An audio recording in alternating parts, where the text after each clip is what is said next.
10واں زبور جو 18 آیات پر مشتمل ہے۔ اے خداوند، تو کیوں دور کھڑا رہتا ہے؟ مصیبت کے وقت تو کیوں چھپ جاتا ہے؟ شریر کے غرور کے سبب سے غریب کا تندی سے پیچھا کیا جاتا ہے۔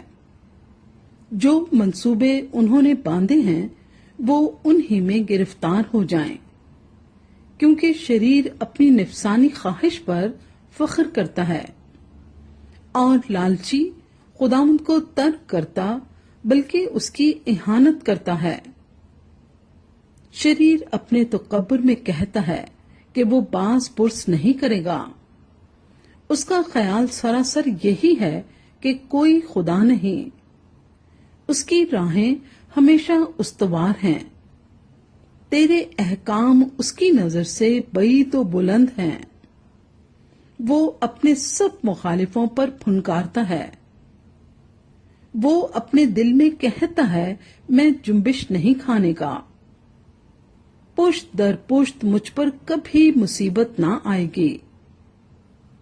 اس کا منہ لعنت و دغا اور ظلم سے پر ہے۔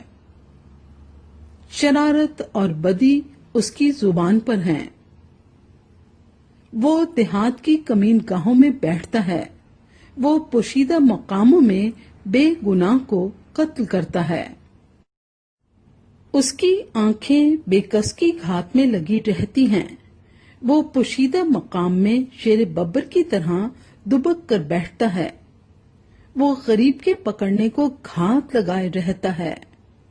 وہ غریب کو اپنے جال میں پھنسا کر پکڑ لیتا ہے۔ وہ دبکتا ہے، وہ جھک جاتا ہے اور بے کس اس کے پہلوانوں کے ہاتھ سے مارے جاتے ہیں۔ وہ اپنے دل میں کہتا ہے خدا بھول گیا ہے۔ وہ اپنا منہ چھپاتا ہے، وہ ہرگز نہیں دیکھے گا۔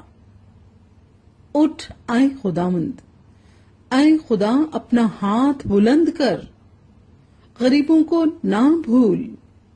شریر کس لیے خدا کی اہانت کرتا ہے اور اپنے دل میں کہتا ہے کہ تو باز پرس نہ کرے گا۔